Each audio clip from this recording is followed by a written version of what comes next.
that they've achieved.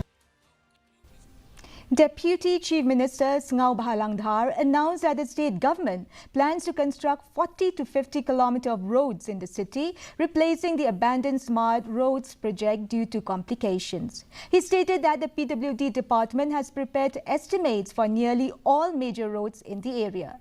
The government has faced criticism regarding the implementation of the Smart City project.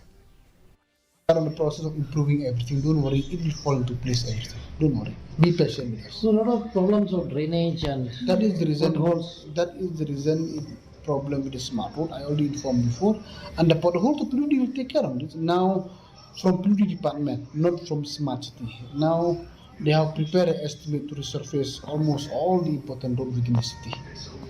We'll get a good road.